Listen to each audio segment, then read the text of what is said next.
Hey, Betsy Scott, Hey, how are you? good. How are you doing? It seems like we were here just a couple of weeks ago. We were here just a couple weeks ago. I mean, you guys are just putting out more stuff. We had the heat map a couple weeks ago. Now we're back on for a product spotlight for launching the new BIM Road Map that you guys have taken so much time to really figure it all out because it's a pretty complex tool. But once you know it, it's a fabulous tool. Oh, thanks. Yeah, it's an exciting project for us. I think there were a lot of things going on, a lot of interest in BIM in the industry, but most of what you're reading really focuses on commercial. And as a group, we're focused on production home building. So a lot of people were saying, how does this relate to me and how might I be able to leverage this within my business? And there wasn't really a one-stop place to find that information. So this is something that we've been working on, really gathering intel over the last couple of years and now kind of packaging it in a roadmap format. Yeah, sure. So let's talk about this a little bit because you guys just don't jump on the train and say, "Hey, we're just going to figure something out." You spend a lot of time researching, talking to your members, getting valuable feedback on Mhm. what's important to them, and then you take the time with your team to really research and understand what the product is so you can help the members navigate this. Is that Um, accurate?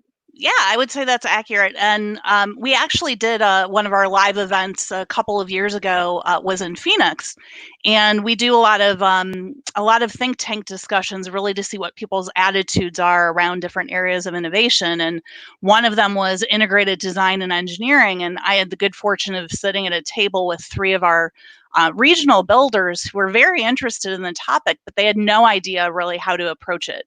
They said, is this something we invest in ourselves? What happens if there's another downturn? How much would it cost us? What would the process look like? And they really were having a tough time finding some case studies in the industry. But we knew that we already had some connections with some insights in that area and thought it was something that there was enough interest in that it was worth exploring and putting some more structure behind. Yeah. So that's really what kind of sparked the whole idea of creating the roadmap. Yeah, I love it. I mean, I think it's such a valuable tool and it is the way of the future. And I think it's great. And I think your timing is great with all this. So let's talk a little bit about why the BIM roadmap. Let's get into it. We talked a little bit about why you spent the time, but let's get into why it's so important. Well, I think I've heard a number of presentations by members of our board and at other industry conferences how our industry is not digitized nearly as much as it needs to be. And certainly, as we're looking at attainability, as we're looking at making sure that we are more productive as an industry and can produce more housing to meet more of the demand, we need to do everything that we can to create greater efficiencies, and to get to attainability, you also need to start with looking at as a business and how can the business of building be more successful so that then those resources and that those savings can be passed on to the end customer, because in the end we are a business trying to do the right thing, and I think BIM is a tool that if implemented correctly can help enable that.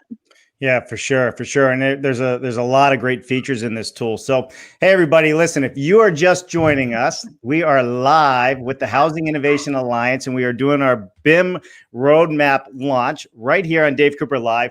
Please like and share this right now so everybody out there can tune us. Betsy, we're live on 3 locations: Facebook, YouTube, and right here on LinkedIn. How cool is that? That's very cool. I never in a million years would have thought that I would be streaming live on those platforms, but pretty cool. Right, right. So what's great about today is we really have some special guests that are going to be on the show. You want to kind of give them a quick shout out, as we're going to bring them in throughout the Yeah, show, but let us know who's absolutely. on. Well, we had probably 20 people, 20 companies or 25 companies help us create the roadmap. As a team, we're kind of a small organization, but we have a lot of really good contributing partners. So one on who's going to be joining us next today is Charlie Wardell. He's with Builder Content, and for those of you who read a lot of Builder Magazine, Professional Builder, he does a lot of content for those platforms as well. So he's kind of been along this whole journey with us and looking at how the information's scoped out. And then we also brought three other people in. One of the builders who contributed a case study thought it would be interesting for people to hear why his company was looking at BIM and what he was getting out of the whole process, what he's learned so far. And then we have Tim Beckman, and I'm sorry, that was Chris Alarid from Tilson Homes. And then we have Tim Beckman from Simpson Strong Tie, and he partners with a lot of builders to help them develop their strategy and has some really good insights on best practices on how to get started and how to think about it, get some quick wins. So he'll jump in on that front a bit. And another key partner to builders, as well as offsite manufacturers in this area, is MyTech. And Scott Reichensberger from MyTech is going to join us and really talk a bit about, yes, advancements and certainly productivity on site, but really the integral part that BIM plays in actually allowing people to get the full value out of offsite construction, whether it's panels and panels or modules or whatever that solution is that people choose to follow. But really excited to have them join us. We had a ton of other people we could have invited to join as well, and a lot of insights that we'll be sharing from those folks in the roadmap itself.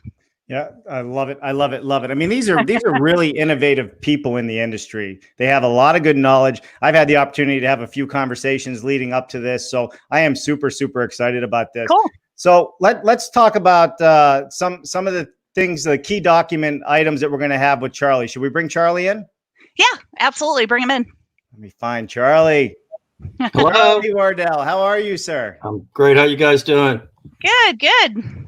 We're doing great. So listen, Charlie, I mean, you've been around this business a long time. This is awesome that you're joining us today, and your contribution to all this, I hear, is pretty spectacular. So I'd love to hear a little bit about it.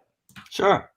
So, like as Betsy mentioned, my company's Builder Content, and I create content for the building industry, publications, and companies. And the Alliance has been an awesome client that I really learned a lot from working with. And I really want to thank you, Betsy, for giving me the opportunity to work on some great projects. A couple of years ago, I helped the Alliance with an industry benchmark study. And during that, I did interviews with production builders around the U.S. And one of the questions I asked them was about their experience or plans for implementing BIM.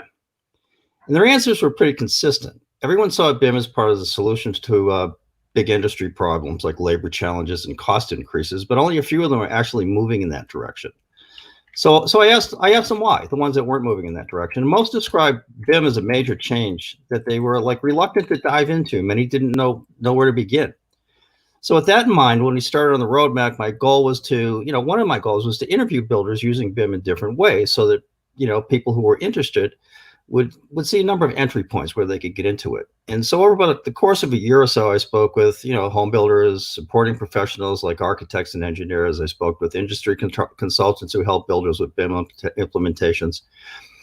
And the conversations, the roadmap, there's a roadmap outline that kind of describes the whole technology and how one gets into it. But I think the best part of the roadmap is the case studies that came out of those conversations. So if you look at them, you'll see that some builders choose to go all in with BIM, and others have decided it makes more sense for them to take an incremental approach where they adopt one or two aspects and then, add more as it makes sense for their business. And the case studies, I've tried to organize them so, they show that each builder, started using the technology to address a different problem, and I wanted to show how they do that. And I'm hoping, and I think Betsy is hoping as well, that besides serving as an informational resource, that these stories will start conversations where people who are looking to get into this technology can learn from others who have already taken the first steps. Absolutely.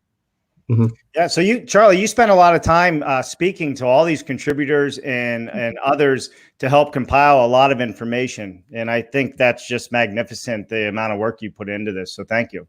It was very interesting. I learned a lot. Yeah. Well, you know what? We're always learning. So that's a good thing. Perfect. Love it. So let's, Betsy, why don't we jump into some high level takeaways and maybe have a sneak peek at this roadmap once we do that? Yeah, I think at least some of the things that I saw that I've always found to be true on my end, really any technology implementation, something I heard over and over again was that you need to put the planning and have a clear end in mind. I did the Franklin Covey training, which can be a little rigorous and a little aggressive, but I think it's totally true to say, what's your end in mind? What are you trying to accomplish? Because you don't know how you need to set things up, or what tools you need to use, or what parts of your process that you need to tackle until you plan properly. So I think there are some really good insights that we had, and some tools that we actually put into the roadmap that will help people through that initial planning journey. So I think that was one of the things. The document itself, the information is over probably a 3-year period. We formally started doing the roadmap with Charlie earlier in the year last year, I believe, or maybe even toward the end of the year in 2018. But we'd been talking about it for a while and really kind of collecting some of the assets that we have and learning from that.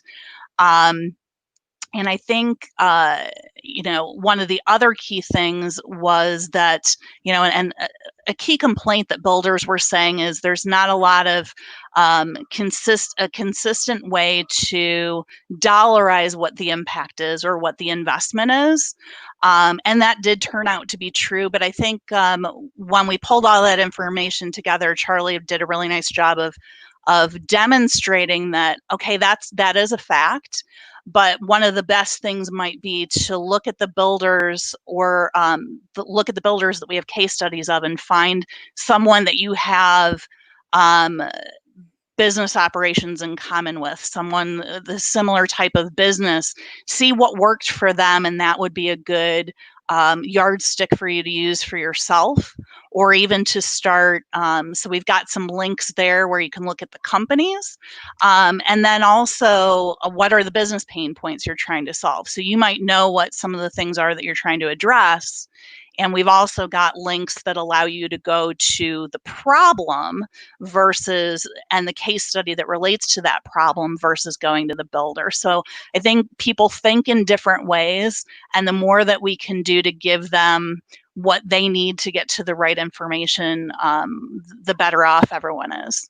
Yeah, for sure. For sure. So, I mean, you just going to keep us waiting, or can we do a little sneak peek on this thing?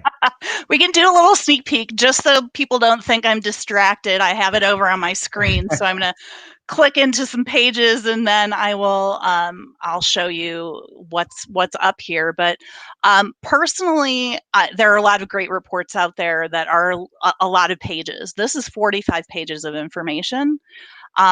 So we wanted to create a system, and we wanted to create a system of looking at the roadmap in such a way that there's almost an architecture to the thinking behind the document, and how you'd navigate through it. So it gets a little temperamental when I click on that, but we've got this segmented into why. So what's the big reason on why BIM, why now? What, so how to think about it. How, so planning and managing the implementation. Impact is investment and return examples, so case studies, and what had to go into the process, what happened out of it. Who, which is the builders, providers, and other BIM experts, people who are doing this really well, or people who might be able to help you do it should you decide to go down that path. There's a best practice session on how to get started, and then there's a section also on risks, which in the flip side are opportunities for innovation. So we've tried to organize this in such a way, and there's actually a table of contents that you can see over here. It's not super clear on here, but depending on your business, there's probably, the entry point where someone wants to hear about an innovation and see if it's something that they're interested in is going to be different. So we wanted to make it as easy as possible for people to find the information that they were looking for. And I would give you one example for that. I think pretty much everybody's going to want case studies. But your CFO certainly has heard that BIM is a big investment. and I would say would want to go to the impact section first. So people can use this tool and just click directly on there, and that will take them directly to the impact section. So it will get them to the information that's going to be most relevant and valuable to them. And within this section, there are a number of case study snapshots for the builders that Charlie interviewed. And also a cool thing is there's the ability to launch a video, and you're not going to hear the audio in here. I can, but I don't know that you will. Yeah, no, not on this, but Betsy, I mean, this is super cool. So unlike just handing out another PowerPoint presentation, this is a very interactive, living, breathing document that you guys are that you've not only put together currently, but this is going to continue to grow with information. Is that the way I understand it? Absolutely is. It's going to continue to grow with information, and we've actually created this in such a way that you can. And I'm a little miffed on how I get out of this when I just made the thing screen. I think I need to shrink down. Nope. There we go. I'm just going to go back here. Forgive me for a second. So yeah, we've created this so that you'd be able to, over time, add additional resources to it. So in the margins, we can actually say, oh, there's another person who is an expert in how to do this. We didn't know about them initially, but we can add a call out to their profile on the side. We can add other case studies. And really, there's about 100 links in here right now to other resources. So we're excited about this being able to evolve over time. And if somebody sees there's a key point that we missed, we would be able to go back and edit that and add to it.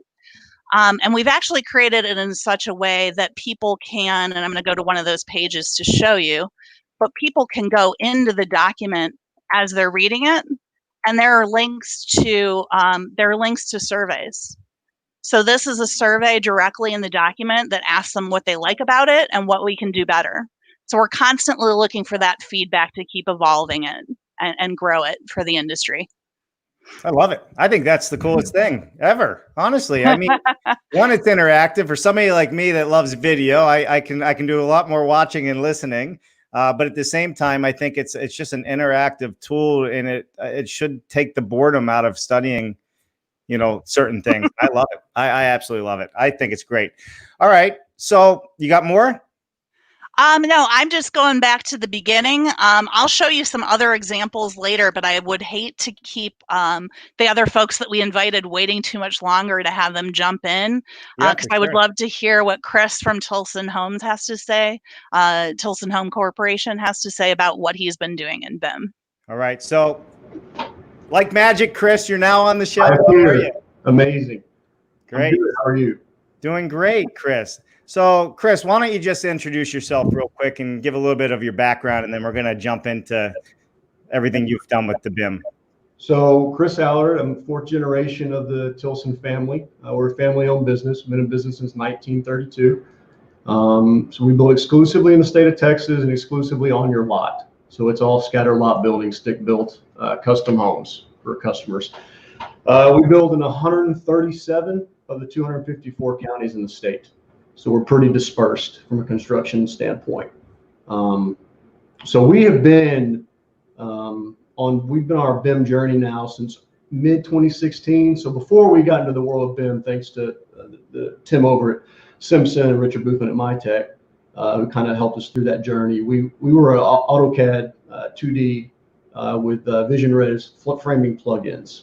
And when we moved to that in about 2010, 2011, really to benefit our field resources with the high level of customization that started happening in our business at that point, it was really hard to keep consistency in the field from a framing standpoint. So we had moved to that 3D model of joists and rafters to try and help with that, to try and get a little bit more efficient there. What we found with that, unfortunately, is it put our design and drafting team in a siloed bucket to where you're either a 2D drawer or a 3D framer. It ended up causing great inefficiencies and scalability issues over time. And then in early to mid 2016, we started talking about, can we leverage BIM specifically, Autodesk Revit, to solve this problem and gain more efficiencies holistically throughout the business, to move to that 3D modeling from the design side all the way through our estimating and purchasing and out to the field. So we started on that journey in mid-2016. By mid-2017, we were about 50-50 split between the plans that we were still doing in 2D and the 3D world. And then we finally were able to make our full transition into the full-blown BIM modeling with Revit, Simpson's X-Ray, VisionRes plugins for framing and structural architecture, and with Simpson's Pipeline and WMS from MyTech. We were able to do that in mid-2018. And what we found was not only did it help our efficiencies out in the field, to the tune of actually in year 2019, which was the first full year of plans that had gone out to the field in the 3D structure, we saw a 2.5% increase in our margins in the field. And then so far, year to date in 2020, we've realized another 3% on top of that as we've dialed it in over the last year. So from a profitability standpoint, in our mind, it's a no-brainer. From a productivity standpoint, when we consider our back office, we have a very sizable and lengthy start process because the one unknown in our business is the customer's lot. And so that's an unknown to the day we go see it and do what we call a stakeout on it. But our back office process, from customizing those plans to getting them permitted and released and estimated and out to the field, we've seen a 10% reduction in that time. And we've also seen another 10% reduction in our actual construction time because they're not having to fix problems in the field. The modeling team can see that in 3D and know if it's a problem before they ever release it. So overall for us, it's been a tremendous impact to the business. We feel much more confident about our scalability at this point, and incredibly more confident about our profitability. I love it. So, and say again, when did you launch BIM in your practice? So we started our initial discussions around true BIM in 2016. In 2016. Yeah, and we used Simpson and MyTech both assisted us in getting started and training our folks on how to do it. Yep. So they actually created the first model for us. It's kind of a case study. Here's how you do it, trained our people. And then we made the decision to do the rest of it internally. So, one of the things I would highly recommend is that no matter which way you go, whether you're doing it yourself or completely outsourcing it, is that you have someone you identify in your organization as a BIM manager or whatever you want to call it, that is the person that's in charge of that. There's a lot of decisions that have to be made. It's not just a design and drafting decision. You have to look at it holistically with your estimating team, your purchasing team, your construction team, because eventually you're going to have to find out where you want to do certain things. What do I want to model? What do I not want to model? The crown mold's an example. Do I really want a drafter in there modeling crown mold when an estimator can estimate it in 2 minutes? So there's trade-offs. So you have to make those decisions. You need somebody to run that cross-functional team to help make those decisions. Yeah, for sure. For sure. Well, Betsy, I mean, as far as contributing to everything that you guys have put together and the data, I mean, that sounds like a pretty good case study right there for what Chris and his team have done. I mean, the numbers, those are good numbers. Absolutely. And, there are a good 6 or 7 other case studies in the roadmap as well. And, Tilson was great to share their story, and we've got stories from builders. So they're in Texas. We've got stories from builders in Pennsylvania and in Michigan, and really all over the U.S. who are using it within their businesses and what they've been learning. So that's been, I think, very helpful. Yeah, for sure. And extracting some of those things also to the bigger, so those are case studies, but to the bigger vision for why to do this and how it would work. Yeah, I love it. Chris, thanks so much. So you worked with Tim Beckman, who we're about to bring on the screen here in just a second, which is great. And also with Scott, correct? So yes. I love it. So Betsy, why don't we bring them on real quick and keep flowing through here for some builder development. So I think I'm going to bring them both in because they both had a big part in this.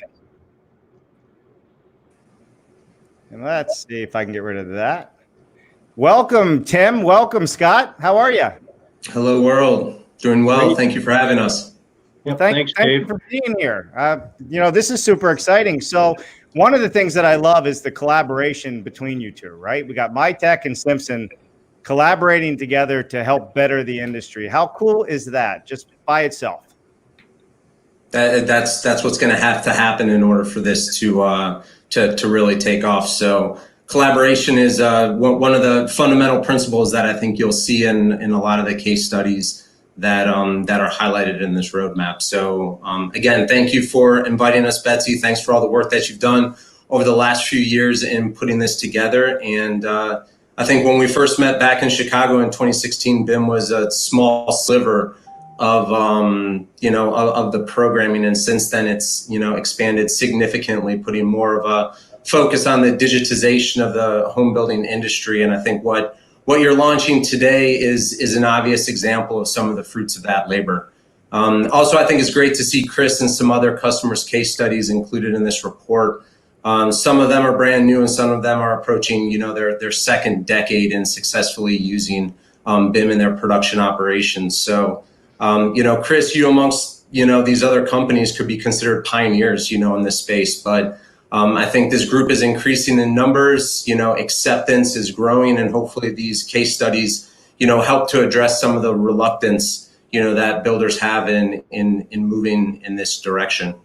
So I think we have a couple of minutes here, so I don't want to take up everything, but I think, success is really never finalized, and achievement can come with a lot of different, definitions. But as you read through these case studies, there's a few common themes amongst those builders that are highlighted in this roadmap, which I think are definitely notable to share today. The first one is obviously their commitment to the concept and commitment to evolve their operations. Each builder, Chris included, will tell you that this was not achieved, quote, in their downtime or in between tasks. They allocated explicit time. They allocated resources, fancy terms for allocating dollars and expenses on a balance sheet. But I think as you read through those case studies, the ROIs have proven to be positive. Second, know the entire journey, but take a logical, first step. I think everyone on this call will agree that BIM is much more than just a 3D model or a time and case study. But don't let kind of the details of a future phase 3 hamstring you from taking initial steps in phase 1. BIM holds the promise of addressing so many different improvements in both internal and external operations, but pick, one problem, fix it, get an early win, and then utilize that momentum to take on, future challenges. Also be prepared to revisit the journey map, frequently. And expect a few strategy turn-ups or tune-ups along the way as your team figures out how to best maximize this new mindset of running their business. And I think Buddy Rainey, summarizes it best with his MO of, when I start right, I end right. And the third element, which again has been echoed today, is, collaboration is key. I think history has shown that a single company, a single solution, vertically integrated, designed to do all things for all people in all roles of the construction process, is very difficult to scale. I think if we, recall the internet when it was just American Online and compare that to where we are today, that's very different. So I think there's going to be obviously major and minor players in that, and we intend to play a major role and continue to focus on kind of the facilitating of that collaboration with the entire building ecosystem. So, and obviously that level of transparency is going to be different based upon, how a firm wants to operate, their business. But I think providing those firms with the collaboration tools that will permit them to, quote, calibrate that level of data that's going to be shared is definitely where the industry needs to go. And I think the builders highlighted in this, definitely was focusing on, contributing to that ecosystem.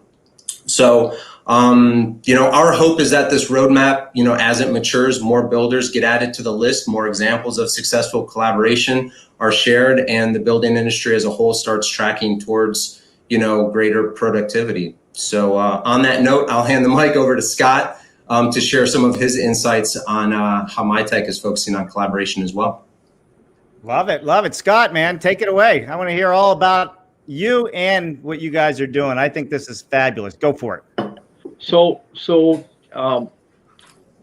we'll talk a little bit about BIM, you know, changing to BIM and that roadmap to BIM that the Housing Alliance is working towards. That's such a big deal in the industry.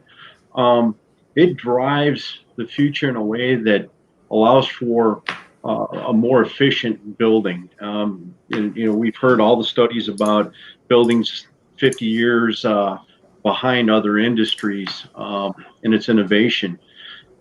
The use of BIM, it's a tool, and the use of BIM allows us to innovate and transform our industry into a more efficient building industry. So, saying all that, I wanted to talk a little bit about offsite construction, industrializing construction, and you know, the component manufacturers that are out there today literally have been designing in BIM for the last 2 decades. They take that 2D set of plans from that builder and they transform that into a BIM drawing. And they take that BIM and it allows them to drive manufacturing equipment, precision CNC equipment. And I'll touch base on that in a little bit. But Tim said something I wanted to expand on, and that's the collaboration aspect of BIM. The architects, the engineers, the builders, the suppliers, the installation, the trades, MEP, all have to be involved in the collaboration around BIM. The more that design and manufacturing and assembly are involved, especially manufacturing and assembly moving up into the design process, the more effective BIM's going to be. And BIM's really that tool is used to facilitate that. So some of the advantages, you know, if we can use the BIM and we look at components, we're going to look at eliminating errors, clash detection. Some of those things are well known, but reducing RFIs, trips back and forth between suppliers and laborers to pick up materials that somebody didn't realize that they needed. BIM allows you to design ahead of time and then allows you to accurately estimate what materials are going to go into that building and then how to put those materials together. So BIM's accuracy is it's required to move forward. If we're going to move into more offsite construction, industrialized construction, modular construction, we need to move to this BIM. So some of the things that that happen in today's world is we look at a set of plans, a 2D set of plans. It goes out to the job site. The framer or the electrician or the plumber open up the set of plans, and based on their knowledge, they know what to do, and they solve that problem out in the field. With BIM, we start to solve. We don't just start. We solve those problems up front, and we're doing that in the model before it goes to the job site. So you literally build that model twice. You build it once, or you build that house twice, or that building twice. Once in the model, and then once out in the job site. So again, that same BIM is used to drive the CAD/CAM automated equipment out in the factories. So it goes from that model, and then it's driving CNC saws, tables, laser jigging. All of that's done. It's very precise. So then it can be assembled in the field very accurately, saving time, reducing cycle time. And that's a big part of what we want to accomplish with BIM. There's other aspects too to the offsite construction, like safety. If you're doing the offsite construction in a controlled environment, then weather's not a factor, and it's being done in a safe environment and then assembled out in the field, and it's being assembled rather quickly. So actually, Dave, you got me on my favorite topic, so I could keep talking about this, but for time's sake, I just want to elaborate and talk a little bit about what Tim said. And one company isn't going to do this. It's going to take the whole industry to work together and to work towards moving to a better way of building. So with that, I very much appreciate what Betsy and the Housing Innovation Alliance is doing with the BIM Road Map. And we all need to work together to accomplish the goal of moving towards that better way of building. Yeah, you know what? All right, so you're on my soapbox, Amen to Scott. that. So I absolutely love it. Can you guys hear me okay? Gotcha. Yeah. All right, here's my soapbox, Scott. I completely agree with you that the collaboration is key, especially when it comes to the world of BIM and offsite construction and different ways of building and different ways of thinking, not only from a technology standpoint, but bringing youth back into building, bringing youth back into the trades is going to require a different way of thinking. It's going to require training. It's going to require trades. It's going to when I say trades, it's going to require a more technical trade.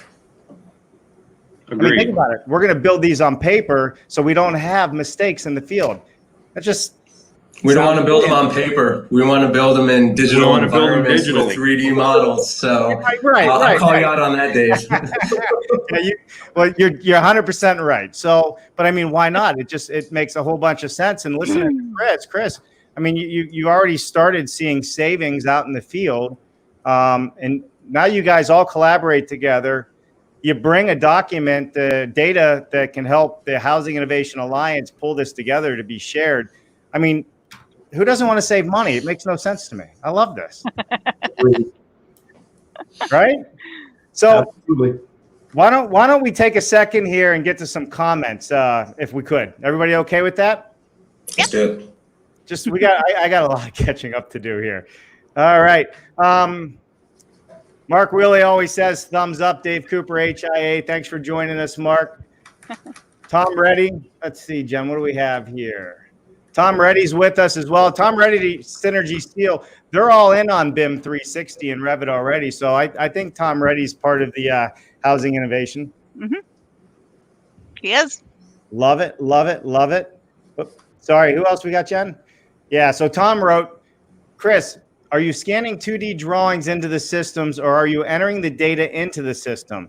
Have you found any efficiencies, techniques when entering data into the system? If so, are they shareable?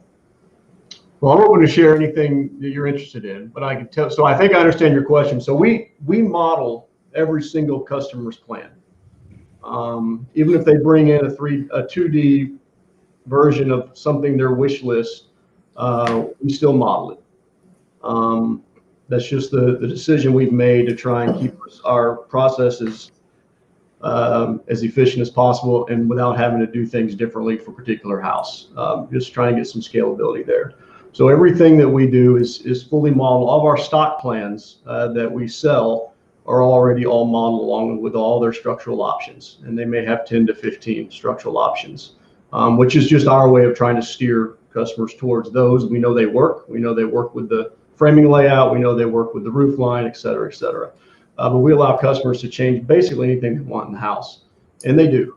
But we will model it all, and then we push that through to our estimating system directly from the Revit model through the X-ray plugin, which Tim could probably speak way more clearly about than I do. To me, it's a tool we use. How it actually works is a whole different thing, but it works fantastic. But it takes the 3D model that our drafting team has created and pushes an XML of that into the estimating system for the estimators to then do the actual estimate on it. And I won't get into the boring details of that, but to Chris's point, going back to the crown molding example, his modelers aren't, being hamstrung by, is this a 2-piece, a 3-piece, or a 4-piece crown? The Revit model will tell them what the perimeter of that room is at the ceiling height, at the chair rail height, at the base height. And then within their system, they can option that up or option it down based upon the different types of, trim specs, if you will, of, 3-piece, 4-piece, crown molding. So it's a balance of that efficiency of, how detailed does the 3D model actually need to be? against, you know, what is the level of detail that Chris needs on his purchase order. So it's kind of situational based upon, you know, what business objectives you're trying to achieve. But I think that that's a great example of, you don't have to go to what we call the gnat's ass level of detail. Sorry for cussing on live streaming, but we don't necessarily need to get to that level of detail in every single instance. Can't hear you, Dave. Can't hear you, Dave. That's gonna be my new T-shirt, Tim. Okay. I'm gonna put that one out. All right, I can't claim that as an original. I've heard that. There you go. So. So let's take one more from Jerry McCoffey. So it's thousands of dollars cheaper to solve a problem in a screen than on site. We need to eradicate the expression field verify from U.S. construction vocabulary. I'm going to imagine that you guys all agree with that comment. Yes. Absolutely. Yes, sir. Yeah, I love it. I love it. All right. So moving on from a gnat's ass, we're going to keep going here. I love it. So Betsy, I think it's time that we dive a little bit deeper into the tool that you built. If you're interested in doing that. Absolutely. Tim, Scott, and Chris, if you just hang tight, we're going to come back to you for Q&A at the end. We're going to go through a lot more comments and questions, and we're going to bring Chris or Charlie back in as well, and we're going to be rocking and rolling. So thanks, everybody. Take them out. Here we go. It's you All right. It's you and I. So let's get into another sneak peek. Number two. The roadmap. It's all you. Okay, great. Well, you know, whenever I get something, a document, a research study that somebody sends to me, I'm always trying to figure out what the context of that document is. So one of the things that we've done whenever you open up the full version of this, we've got a teaser that we're making available to everyone publicly on our website. You've shared the link to that. I think Natalie on our team put it in the comments section as well for people to go check out. But the full version of this is available to all of our members and partners in our community. And so at the front, we've defined a little bit of what this document is about, why you should be interested in it, why we created it, before we gave the structure. And I think you know, there's 45 pages. There's probably 100 or so links in the live full version of the document, and it just gives people in the front an opportunity to see what is some of the types of content that they would be able to and I'm getting used to this navigation. This is a brand new tool for us, but you can zoom in on it and you can see each of these orange icons really denote a different type of content that people can engage with. Watch as video. We showed earlier, we have a few videos embedded in here, conference presentations from Alliance events, things that we have on YouTube, other examples, other interviews. There's an interview with you and Tom Simpson from Digibuilt on there as well. That's of interest, that's embedded into it. Then we provide some graphics that people can look at with the case studies before, before they want to jump in. Those are images that are smaller on the page and you can actually click on those and they expand. We'll be posting some podcasts in here. So wherever the listen button is audio content. And we have some tools in here as well that you can download and use within your business. So in essence, anywhere you'd see in this document something orange, it will give you, it just happens to be my favorite color, it will give you more resources. But in essence, the entire document is designed to give you kind of the high-level overview, an executive summary of why, what, how, impact who, best practices, and risks.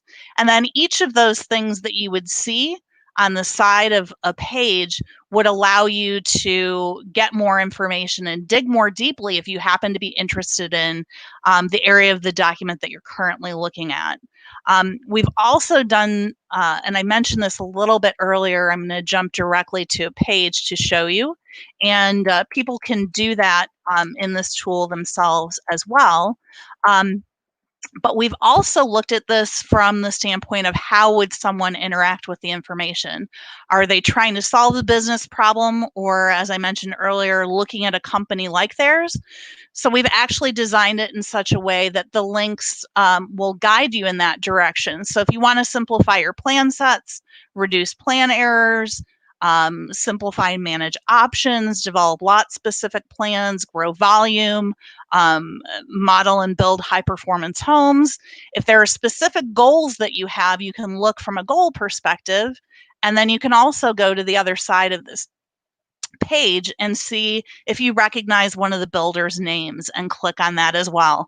I just think that's a bit more friendly. We're trying to make this friendly enough for you to navigate to, and clear enough for you to navigate to the information that will be of value to you. At any point in time, if you want to jump anywhere else in the document, you can go into the table of contents and jump around.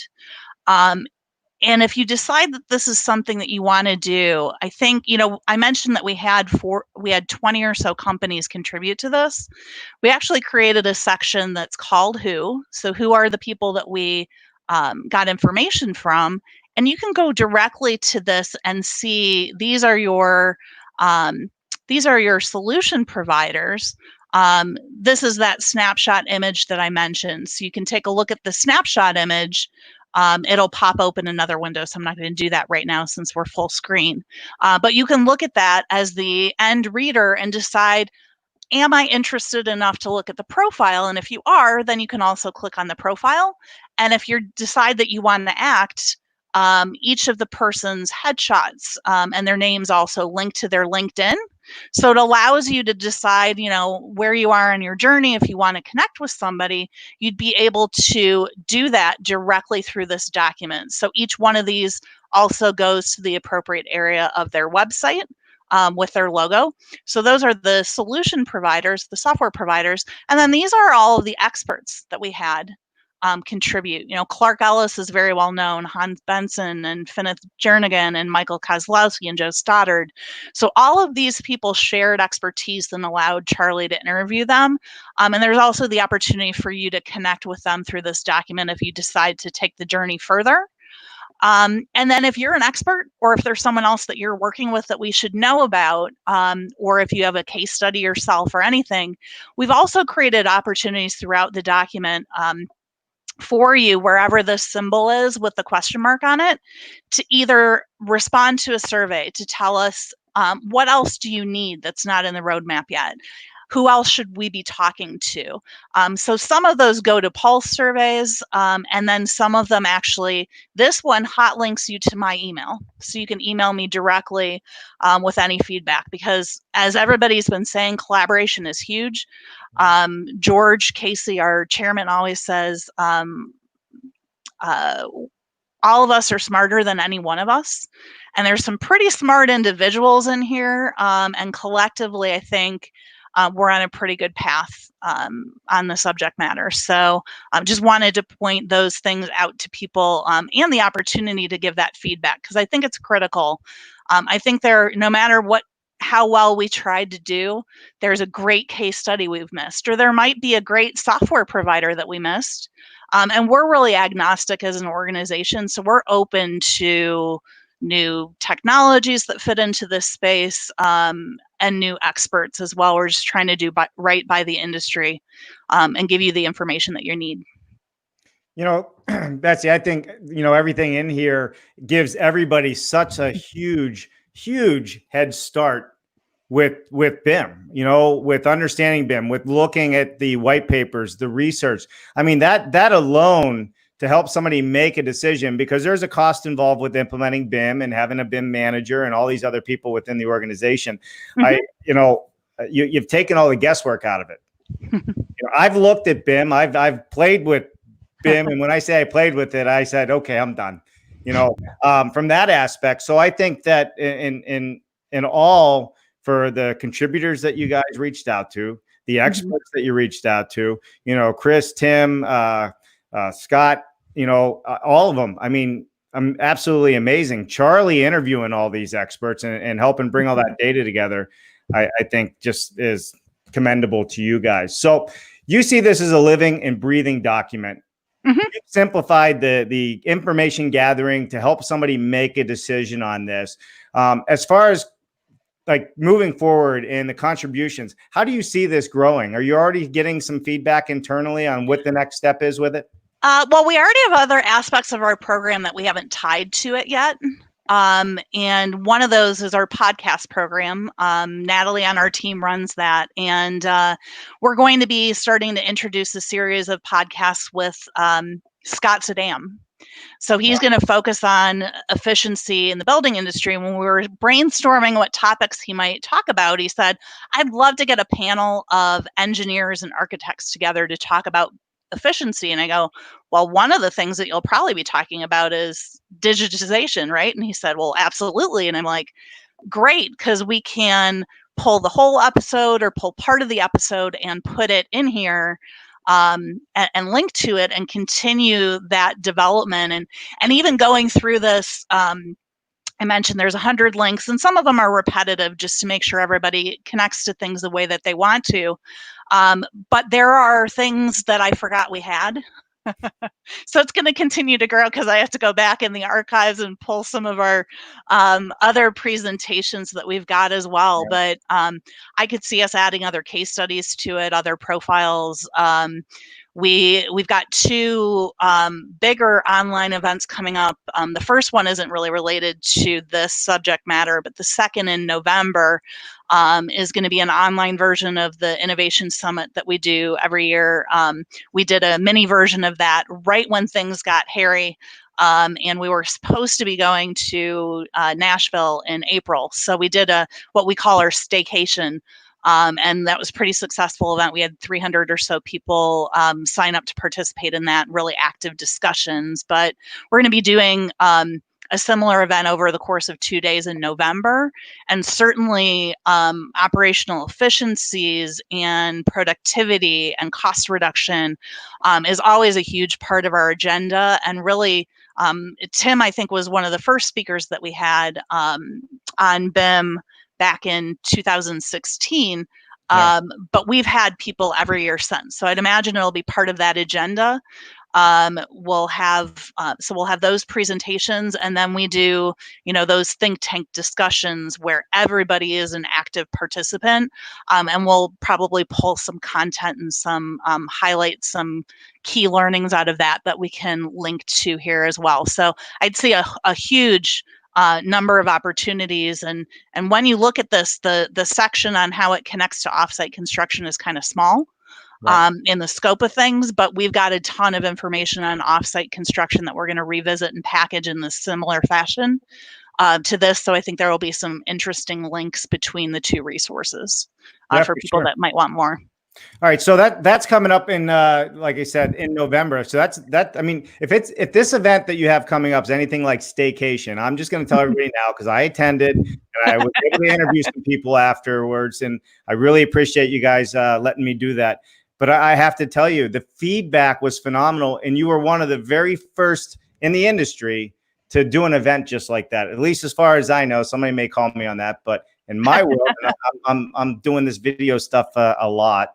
So I think you guys did an outstanding job, and I can only imagine how many people are going to show up for the next one. It's going to be amazing. Well, thank you. And yeah, and the tool was really, it's just another statement to planning. We had to do it in a rush, but when you plan things, and I think this is how I understand and related to the BIM information, when you plan things and you think about what your end in mind is and how you want people to connect to each other and how you want people to collaborate with each other in the same way you would want to in the BIM process, I think that's the more we can do that, and we learn some things, and we'll get better for the next one. It'll be even better.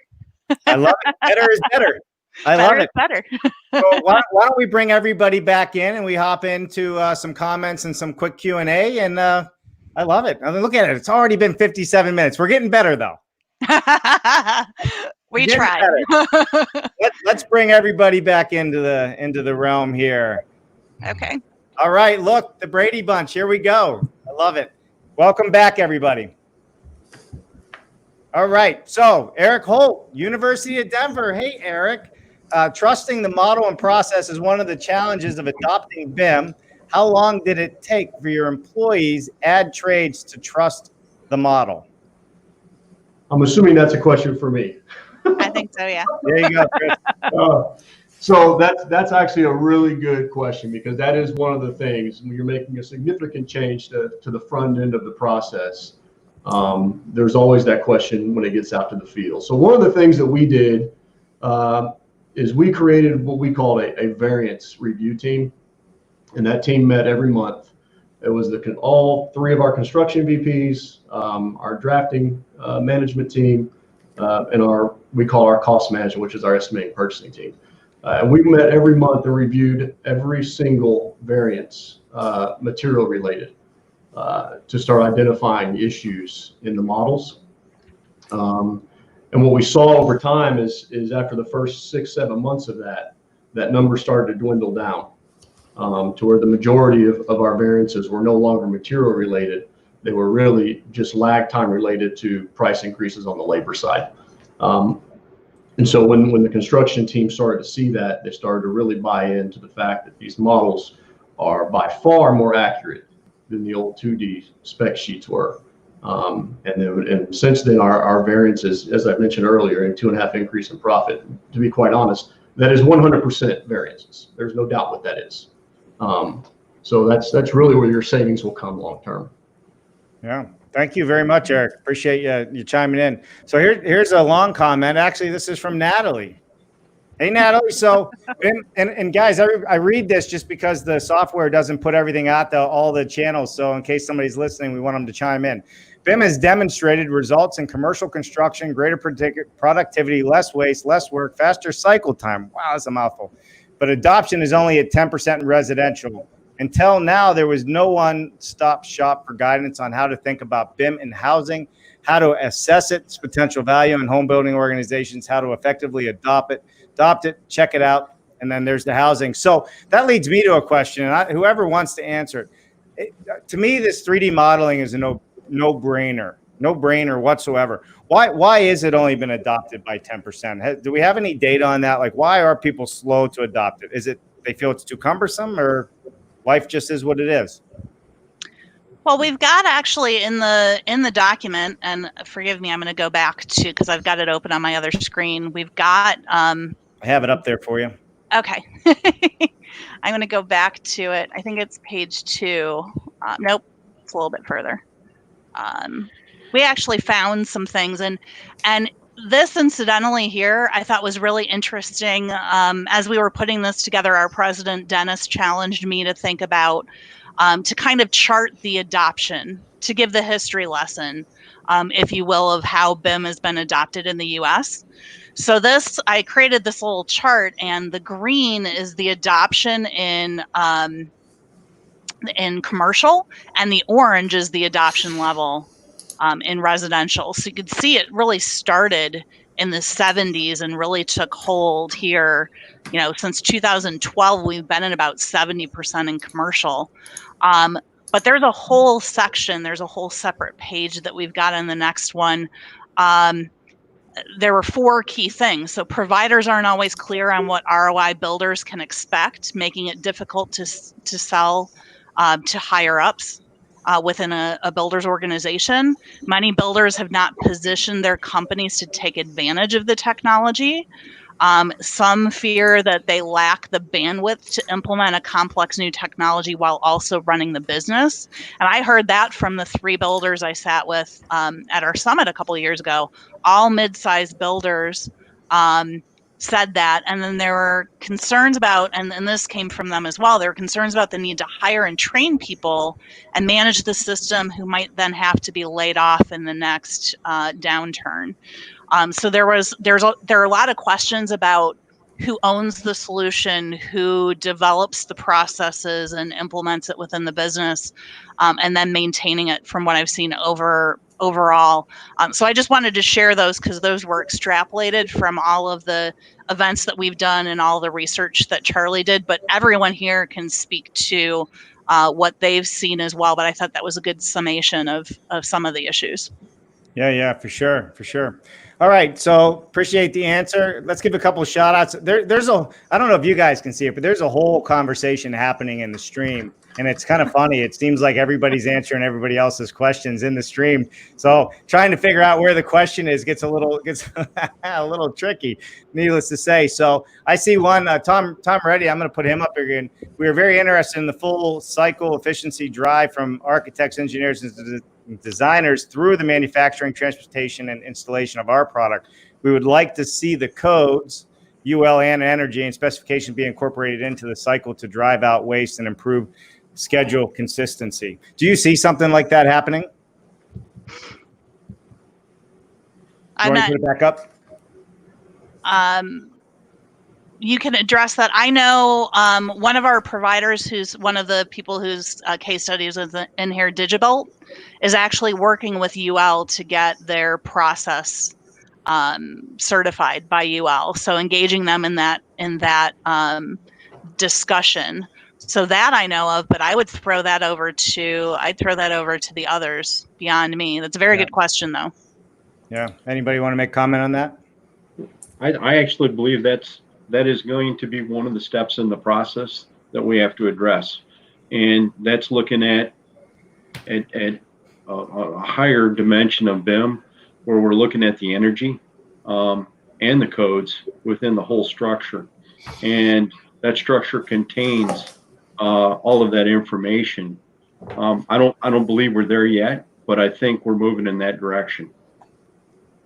Love it. I'd say to echo some of Scott's, sentiment, defining what is full cycle. Is that true cradle to grave? Are we talking about maintenance? Are we talking about switching some of the industry ways in which inspections occur? Can some of those regulations that need to be on-site inspections, can those be done off-site in factory locations? I know that there is some movement to being able to do that, and I think that all kind of wraps into what would be considered full cycle as well. So there's definitely movement towards that, but I think we need to kind of define what we mean by full cycle, and then really target and focus in on improving those areas that fall within that definition. Right, love it. Thank you. All right, so another comment, Adam White, only way forward. So you guys are getting a lot of good thumbs up stuff here, so love it. Greg Campbell, 3D Defo, the way forward. So thank you for commenting on that. Joel Hutchinson, great inefficiencies. I'll have to get with him on that. I think he's talking about some of the other stuff happening within the stream. So guys, listen, we had quite a few people that really tuned in, and I highly suggest, if you want to join a lot of the conversation, if you hop into the live feed after this, right? The comments are all there, because I'm sure as this keeps going out there, there's going to be people commenting and growing.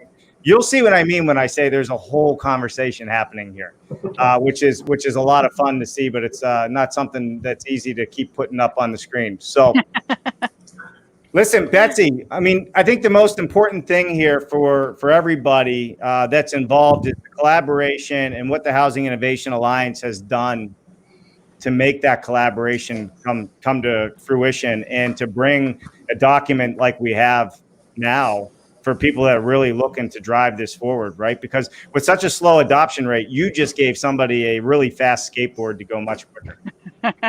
Well, that's really what we're trying to do, is how can we, a lot of the expertise that we share doesn't come from within the team of the organization. Some of it does, but how can we pull people from within and around the industry together to help answer some of the bigger questions that people in our community have? So, one of the things that we're trying to figure out now is, so we've got this roadmap, we've got an attainability roadmap in development with some work that we did over the past year or so. We launched a heat map tool earlier with you this year. That's to about 960 listings now of offsite providers throughout the U.S. And we're going to be adding the SIPS data from the SIPA organization from Jack Armstrong to that as well. But we're also trying to figure out what can we do to make this tool more effective and useful? And is there another big subject, another tool that people in the production housing industry need to be more innovative within their business? And we would invite people to join us and comment on that, because really, as an organization, all of those things that I've mentioned that we are creating or have created have come and been born out of the conversations that we've had with the community. So please come tell us what you think the next big thing is the big problem is you want us to solve, or a tool that you need, or other things that we can do to make this more effective for you. Yeah, definitely. Well, listen, everyone, thank you so much for joining us. And this is the best part about having this all on screen. I can just, Betsy, Chris, Charlie, Tim, Scott. I can say it backwards too. Listen, guys and girls, I really, really do appreciate everybody taking the time to come on here. Please go back into the comments and answer anybody's questions that they may have for you even after this feed. Betsy, once again, my hat's off to you and the Housing Innovation Alliance for, you're always stepping up to the plate, and it's because you have great partners like these. So great. Thank you so much. And thank you everyone for participating today. Yeah, definitely. Thanks, everyone. Thanks, Dave. Thanks, Betsy.